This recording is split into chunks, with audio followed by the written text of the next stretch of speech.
Hello, ഇന്ന് ഞാനിവിടെ unbox ചെയ്യാൻ പോകുന്നത് ഒരു ജേണൽ കിറ്റാണ് കേട്ടോ. ഇതിപ്പോൾ ഭയങ്കര ട്രെൻഡിങ് ആയിട്ടുള്ള കിറ്റാണ്. അപ്പം ഞാൻ വാങ്ങിച്ചത് ഫ്ലിപ്കാർട്ടിൽ നിന്നാണ് കേട്ടോ. ഇത് ഞാൻ കുറച്ച് ദിവസമായിട്ടോ വാങ്ങിച്ചിട്ട്. ഞാൻ ജേണലൊക്കെ ചെയ്തിട്ടുണ്ട്, അപ്പോൾ നിങ്ങളെയും കൂടി ഒന്ന് കാണിക്കാമെന്ന് വിചാരിച്ചു. ആൻഡ് ഫസ്റ്റ് തന്നെ എനിക്ക് ഇതിൽ ഹൈലൈറ്റ് ആയിട്ട് എനിക്ക് തോന്നിയത് ഈ ഒരു ഡയറിയാണ്. ഗ്രിഡ് ആയിട്ടുള്ള നല്ല സോഫ്റ്റ് പേജസ് ആണ്. ആൻഡ് അടിപൊളിയായിരുന്നു കേട്ടോ ഒരു ഡയറി. നെക്സ്റ്റ് ഇതുപോലെ മെമ്മോ പാഡ്സ് ആയിരുന്നു. 3 സൈസിലുണ്ടായിരുന്നു. മൂന്നും നല്ല അടിപൊളി സംഭവങ്ങളായിരുന്നു. എനിക്ക് ഭയങ്കരമായിട്ട് ഇഷ്ടപ്പെട്ടിട്ടുണ്ടായിരുന്നു കേട്ടോ. കുറേ ടു ഡു ലിസ്റ്റും മെമ്മോ പാഡ്സും ഒക്കെ ഉണ്ടായിരുന്നു. ഒരു ടൈപ്പ് 20 ഷീറ്റ്സാണ് നമുക്ക് വന്നിട്ടുള്ളത്. അത് അവർ പാക്കേജ് ഇങ്ങനെ എന്തൊരു രസമാണെന്ന് അറിയുമോ, നല്ല അടിപൊളിയായിട്ട് അവർ പാക്ക് ചെയ്തിട്ടുണ്ട്. ഇനി ഈ ഒരു ജേണൽ കിറ്റിന് 340 റുപ്പീസിനാണ് കേട്ടോ ഞാൻ വാങ്ങിച്ചിട്ടുണ്ടായിരുന്നത്. ഓർഡർ ചെയ്ത് വരുമ്പോൾ ഒരു 347 റുപ്പീസൊക്കെ ആയിട്ടുണ്ടായിരുന്നു. പിന്നെ നല്ല ക്യൂട്ടായിട്ടുള്ള വാഷി ടേപ്സും ആ ഒരു വാഷി ടേപ്പിൽ കോട്ട്സൊക്കെ എഴുതിയിട്ടുണ്ടായിരുന്നു. അതുകൊണ്ട് നല്ല ഭംഗിയായിരുന്നു കാണാനായിട്ട്. ഞാൻ ആ കോട്ട്സൊക്കെ എടുത്തിട്ട് കുറേ ജേണൽ ചെയ്തിട്ടുണ്ടായിരുന്നു. പിന്നെ കുറേ ഇങ്ങനെ കാർഡ്സൊക്കെ ഉണ്ടായിരുന്നു. അതിൽ തന്നെ കുറേ കാർഡ്സ്, പോളറൈഡ്സ് പോലത്തെ കാർഡ്സൊക്കെ ഉണ്ടായിരുന്നു. കൂടുതലും ഈ സ്കൈ തീം ആണ്. ഞാനിവിടെ പർപ്പിളാണ് സെലക്ട് ചെയ്തത്. ഇതിൻ്റെ ബ്ലൂ ഉണ്ട്, ഗ്രീൻ ഉണ്ട്, ഒരു പിങ്കിഷ് ഷെയ്ഡ് ഉണ്ട്, പിന്നെ ഒരു കളർഫുൾ ഷെയ്ഡും കൂടി ഉണ്ട് കേട്ടോ.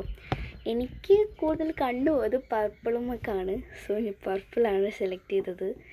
പിന്നെ ഇങ്ങനെ കുറേ സ്റ്റാമ്പ്സ് ഉണ്ടായിരുന്നു. സ്റ്റാമ്പ്സ് ആക്ച്വലി ഞാൻ തുറന്ന് നോക്കിയപ്പോൾ എനിക്കൊരു 31 ഉണ്ടായിരുന്നു സ്റ്റാമ്പ്സ്. പക്ഷേ 29 സ്റ്റാമ്പ്, അതായത് ആ 29 നമ്പർ വരുന്ന സ്റ്റാമ്പ് 2 വട്ടം ഉണ്ടായിരുന്നു.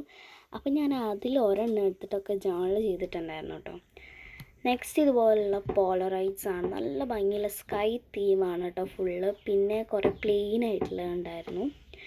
ഇത് കറക്റ്റായിട്ട് ഞാൻ ഒന്നും എണ്ണിയിട്ടില്ല, പക്ഷേ എന്നാലും കുറേ ഉണ്ട് ക്വാണ്ടിറ്റി. എന്തായാലും 340 റുപ്പീസിന് ഇത് ഭയങ്കര വർത്താണെന്ന് എനിക്ക് തോന്നി.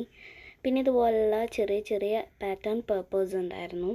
അതിൽ തന്നെ കുറേ കോഡ്സൊക്കെ ഉണ്ടായിരുന്നു. ഞാൻ ആ കോഡ്സൊക്കെ എടുത്തിട്ട് ജേണലൊക്കെ ചെയ്തിട്ടുണ്ടായിരുന്നു കേട്ടോ. നല്ല ഭംഗിയുണ്ടായിരുന്നു കാണാനായിട്ട്. പിന്നെ 2 എൻവലപ്സ് ഉണ്ട്. എൻവലപ്സ് ആണെങ്കിലും അടിപൊളിയാണ്. രണ്ടും പേർപ്പിൾ തീമാണ്. ഒന്ന് വൈറ്റിൽ വന്നിട്ട് രണ്ടാമതും ഫുള്ള് പേർപ്പിൾ തീമായിട്ടുള്ളതായിരുന്നു. പിന്നെ നല്ല ഭംഗിയായിരുന്നു കേട്ടോ അതും കാണാനായിട്ട്. പിന്നെ സ്റ്റിക്കേഴ്സിൻ്റെ കാര്യം പറയാതിരിക്കുകയുണ്ട് കേട്ടോ. എന്തൊരു ഭംഗിയാണെന്ന് അറിയാം കാണാൻ. മാത്രമല്ല നല്ല ക്വാളിറ്റി സ്റ്റിക്കേഴ്സായിരുന്നു. പോൾക്ക ഡോട്ട്സും അങ്ങനെ എല്ലാതും ഉണ്ടായിരുന്നു. പിന്നെ ജാപ്പനീസ് ചൈനയൊന്നും എനിക്കറിയില്ല, ഏതോ ഒരു ഭാഷയിൽ എഴുതി വെച്ചിട്ടുണ്ടായിരുന്നു. പിന്നെ ഇതുപോലെ സ്ക്വയർ ടൈപ്പിലുള്ള നമുക്ക് നല്ല അടിപൊളിയായിട്ടുള്ള ഇതുപോലെയുള്ള പാറ്റേൺ പേപ്പേഴ്സ് വന്നിട്ടുണ്ടായിരുന്നു. അതും നല്ല ഭംഗിയായിരുന്നു കാണാനായിട്ട് കേട്ടോ. എനിക്ക് ഭയങ്കരമായിട്ട് ഇഷ്ടപ്പെട്ടിട്ടുണ്ടായിരുന്നു. ആൻഡ് ലാസ്റ്റ് നമ്മൾ വലിയ പാറ്റേൺ പേപ്പേഴ്സ് ഇല്ലേ, അത് സത്യം പറഞ്ഞാൽ എടുക്കാൻ പറ്റില്ല, നമ്മളിങ്ങനെ കൊട്ടിയാലേ വരത്തുള്ളൂ കേട്ടോ. എന്നിട്ട് ഞാനത് കൊട്ടിയിട്ടെടുത്തു. നല്ല ഭംഗിയുണ്ടായിരുന്നു. ഗ്രിഡ് ഉണ്ടായിരുന്നു, പ്ലെയിൻ ഉണ്ടായിരുന്നു, പിന്നെ കുറേ ഡിസൈൻസ് ആയിട്ടുള്ളതും ഉണ്ടായിരുന്നു കേട്ടോ.